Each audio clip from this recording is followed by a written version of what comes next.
Hello guys, so let's calculate the height of the chimney. Now basically draught means the pressure difference between surrounding and furnace. अगर यहाँ chimney में देखा जाए, chimney का एक example है, हम चिमनी या फिर स्टेक का यूज कर सकते हैं जो फ्लू गैसेस जनरेट हुए हैं उनको डिस्चार्ज करने के लिए, सराउंडिंग में छोड़ने के लिए. ओके, यहाँ पर हमारे पास एक कोल है, उनको बर्न करेंगे और फ्लू गैसेस जनरेट होंगे. उनकी एनर्जी यूटिलाइज करने के बाद हम चिमनी के थ्रू उनको सराउंडिंग में डिस्चार्ज कर देते हैं. नाउ अगर देखा जाए तो अंदर का टेम्परेचर फर्नेस में टेम्परेचर हाई रहता है, जबकि सराउंडिंग में देखा जाए तो उनका टेम्परेचर लो रहता है. और जैसे ही एक हमारे पास P इज डायरेक्टली प्रोपोर्शनल टू T, जैसे ही टेम्परेचर इंक्रीज होगा उसके साथ प्रेशर इंक्रीज हो जाएगा. सो यहाँ पर टेम्परेचर फर्नेस में ज्यादा होने के कारण यहाँ पर प्रेशर भी ज्यादा क्रिएट होगा, जबकि सराउंडिंग में टेम्परेचर लो होने के कारण बाहर प्रेशर लो रहेगा. सो इनडायरेक्टली यहाँ पर क्या हुआ, प्रेशर डिफरेंस क्रिएट हुआ. फर्नेस एंड सराउंडिंग के प्रेशर में कुछ डिफरेंस क्रिएट हुआ. इस प्रेशर डिफरेंस को ड्रॉट कहा जाता है. और यही प्रेशर डिफरेंस के कारण जो एयर है उनका सर्कुलेशन पॉसिबल होगा. जो pressure difference furnace and surrounding air में क्रिएट होगा, वही प्रेशर डिफरेंस के कारण एयर का सर्कुलेशन पॉसिबल होता है. ओके, नाउ ये हम समझ गए कि यही प्रेशर डिफरेंस जो सराउंडिंग का प्रेशर है एज वेल एज जो फर्नेस का प्रेशर है, ये दोनों में कुछ प्रेशर डिफरेंस क्रिएट हुआ. सो ये प्रेशर डिफरेंस को ड्रॉट कहा जाता है, ये हमने समझ लिया. नाउ यहाँ पर कुछ पैरामीटर है. Amount of draught produce by the chimney is mainly dependent on the height of the chimney. तो यहाँ पर चिमनी की कुछ हमने हाइट क्रिएट की होगी, कुछ चिमनी को कुछ हाइट पर बनाया होगा. तो ये जो ड्रॉट, जो प्रेशर डिफरेंस क्रिएट हुआ है, वो ये चिमनी की हाइट पर भी काफी इंपोर्टेंटली डिपेंड करता है. क्योंकि जैसे ही चिमनी की हाइट इंक्रीज होगी, जो अंदर का प्रेशर है वो इंक्रीज होता जाएगा. और ये प्रेशर ज्यादा इंक्रीज होता जाएगा, उसके साथ जो प्रेशर डिफरेंस है ये इंक्रीज हो जाएगा. So amount of draught produce होगा वो इंक्रीज हो जाएगा, प्रेशर डिफरेंस इंक्रीज होने के कारण. नाउ एज वेल एज जो सराउंडिंग का टेम्परेचर है उस पर भी ये ड्रॉट डिपेंड करता है, एंड जो फ्लू गैसेस का टेम्परेचर है उस पर भी ये ड्रॉट डिपेंड करता है. नाउ यहाँ पर कुछ सिग्निफिकेंस है. T0 temperature at 0 degree Celsius यानी कि 273 kelvin. Now TA is a temperature of cold air. A को हमने कोल्ड एयर के लिए डिनोट किया है. F को हमने फ्लू गैसेस के लिए, temperature of flue gases. Capital H जो कि हाइट ऑफ चिमनी है मीटर में. नाउ स्मॉल h है वो draught required in mm of water column. कई प्रॉब्लम्स होंगे, कई एग्जांपल्स होंगे जो सॉल्व करने के लिए हमें स्मॉल h की रिक्वायरमेंट रहेगी. सो ये इक्वेशन भी हम डिराइव करेंगे, जहां पर ड्रॉट हमें मिलेगा mm में of water column. Okay, now m की बारी. तो m क्या है कि मास ऑफ एयर है, m किलोग्राम है. Okay, so 1 kilogram of fuel को बर्न करने के लिए सपोज हमें m किलोग्राम ऑफ एयर की रिक्वायरमेंट है. सो हमने यहाँ एयर को डिनोट किया है m से कि m किलोग्राम ऑफ एयर की रिक्वायरमेंट हमें चाहिए. नाउ m+1 क्या है कि mass of flue gases. Fuel को बर्न करने के बाद जो फ्लू गैसेस जनरेट होंगे तो उनका वेट देखा जाए तो वो है m+1 किलोग्राम. नाउ m+1 क्यों आया, तो वो बात समझते हैं. हमारे पास एक फर्नेस है जहां हमारे पास 1 किलोग्राम ऑफ फ्यूल अवेलेबल है. ओके, जैसे कि कोल है सपोज. अब m किलोग्राम ऑफ एयर की रिक्वायरमेंट है ये कोल को बर्न करने के लिए. ओके, ये हमने देख लिया. नाउ कोल को बर्न करने के बाद वहां पर फ्लू गैसेस जनरेट होंगे, और वो फ्लू गैसेस जनरली क्या होंगे, तो यहाँ पर कार्बन कंटेंट होगा, कुछ हाइड्रोजन कंटेंट होगा. सो उन दोनों की, ये जो हमने एयर सप्लाई किए उनके ऑक्सीजन के साथ रिएक्शन होंगे, और हमें carbon dioxide, carbon monoxide as well as अगर हाइड्रोजन के साथ रिएक्शन होंगे तो हमें वाटर कंटेंट H2O के फॉर्म में गैसेस प्रोड्यूस होंगे. सो ये है हमारा मिक्सचर ऑफ फ्लू गैसेस, जो बेसिकली क्या होता है, इन दोनों का ही रिएक्शन है. अगर इन दोनों का फर्नेस में अगर समेशन किया जाए, वेट का समेशन, तो 1 किलोग्राम ऑफ कोल था और हमने m किलोग्राम ऑफ एयर का सप्लाई किया. सो बेसिकली वेट क्या बनेगा, m+1.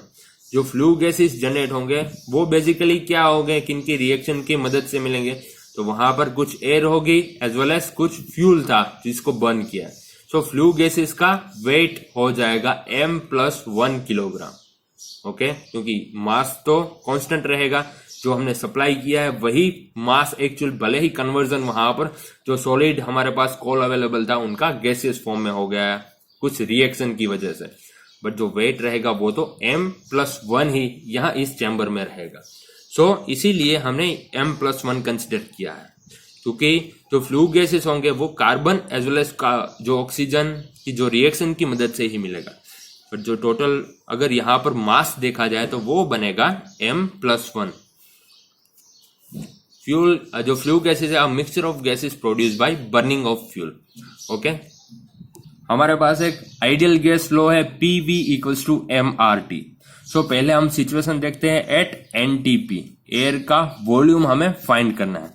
So NTP it's mean normal temperature pressure, PV = mRT, right. तो वहां पर हमने एक 0 से डिनोट किया है, 0 यानी कि NTP सिचुएशन पे एयर के लिए हमें कंसिडरेशन करना है। तो P0 V0 = mRT0। P यानी कि NTP पे प्रेशर कितना रहेगा, तो वो रहेगा 1.013 × 10⁵ पास्कल या फिर न्यूटन पर मीटर स्क्वायर। 1 बार = 10⁵ पास्कल, राइट। V0 जो कि फाइंड करना है, M जो कि मास है एज इट इज, R जो कि गैस कांस्टेंट 287 जूल किलोग्राम पर केल्विन। नाउ T0 यानी कि 0 डिग्री सेल्सियस या फिर 273 केल्विन, ऐसा यूनिट में अगर कंसिडरेशन सारी करें तो 273 केल्विन। नाउ V0 वॉल्यूम हमें मिलेगा इन दोनों का कैलकुलेशन के कारण 0.77345 m, इसको हमने 1 से डिनोट कर दिया। नाउ आगे बढ़े कि volume of air outside the chimney, ये हमने वॉल्यूम फाइंड किया बट NTP सिचुएशन पर।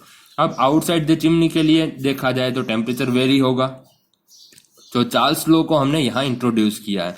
तो V इज डायरेक्टली प्रोपोर्शनल टू T।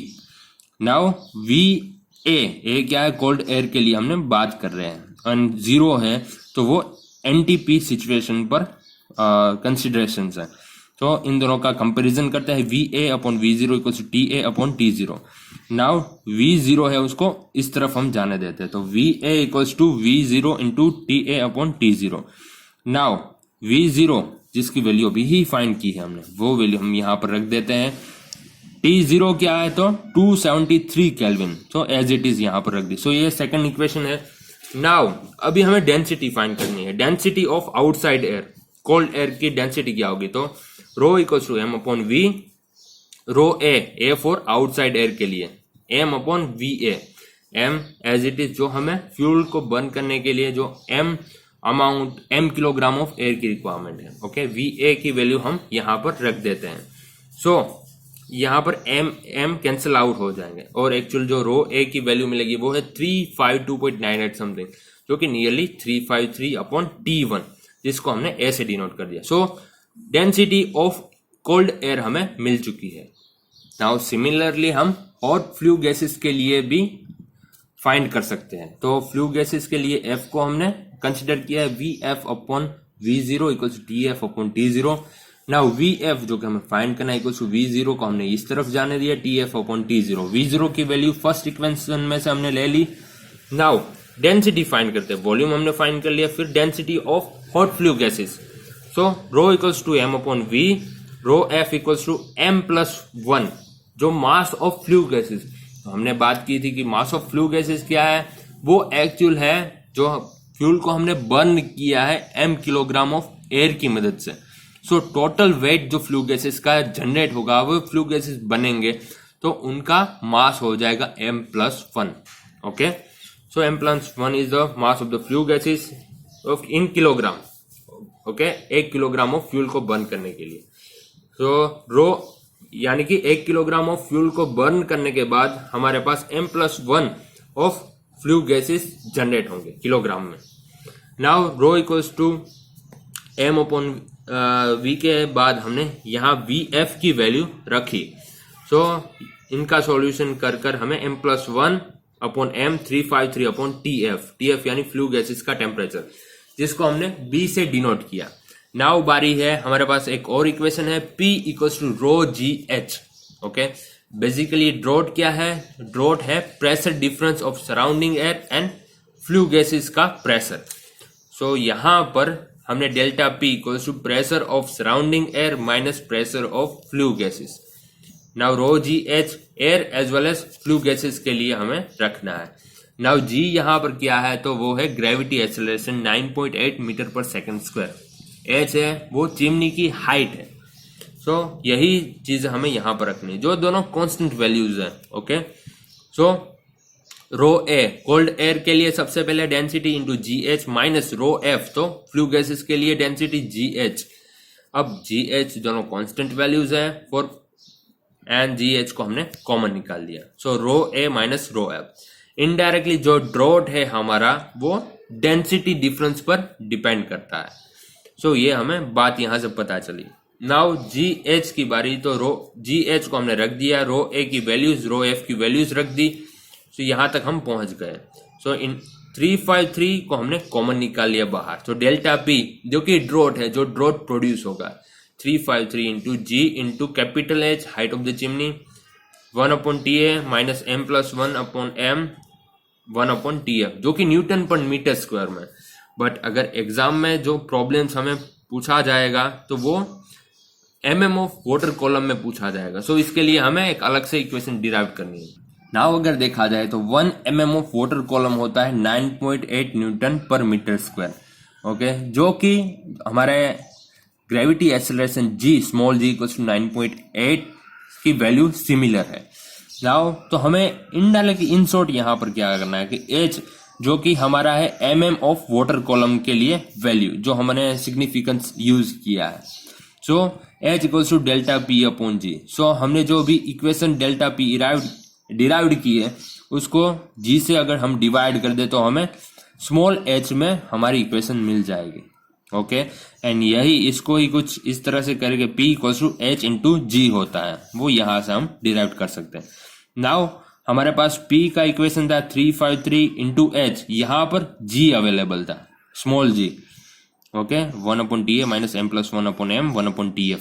सो अगर इसी इक्वेशन को हम g से यहाँ पर डिवाइड कर दें तो वो हो जाएगा h के फॉर्म में, mm ऑफ वाटर कॉलम के फॉर्म में इक्वेशन हमारा। सो यहाँ पर g बाई जी कैंसिल हो जाएगा। सो हमारा इनडायरेक्टली इक्वेशन बन जाएगा h में, जो कि 353 into H 1/TA minus m plus 1/m 1/TF। ये हमारा एग्जैक्ट इक्वेशन है mm इन वाटर कॉलम के लिए, h जो कि हाइट ऑफ चिमनी है, एंड ये डिपेंड करता है टेम्परेचर ऑफ कोल्ड एयर, जो हमने अमाउंट ऑफ एयर सप्लाइड की है 1 किलोग्राम फ्यूल को बर्न करने के लिए, and temperature of flue gases पर। नाउ यहाँ पर चिमनी की जो देखे तो उसका शेप वो टेपर क्यूब बनाया जाता है, तो वो है फ्लू गैसेस की वेलोसिटी इंक्रीज करने के लिए। एंड ड्रॉट कब डिक्रीज होगा? कुछ रिलेशन है with increase in temperature of surrounding air. जो सराउंडिंग एयर है उनका टेम्परेचर अगर इंक्रीज हो जाएगा, वो अगर कोल्ड एयर है वो हीटअप होने लगेगी, तो हमारा ड्रॉट डिक्रीज हो जाएगा। As well as the decrease in temperature of hot gases. Hot gases का अगर टेम्परेचर डिक्रीज हो जाएगा तो भी हमारा ड्रॉट है वो डिक्रीज हो जाएगा। बेसिकली इन दोनों कारण के क्या होता है, जो प्रेशर डिफरेंस है वो डिक्रीज होता जाता है।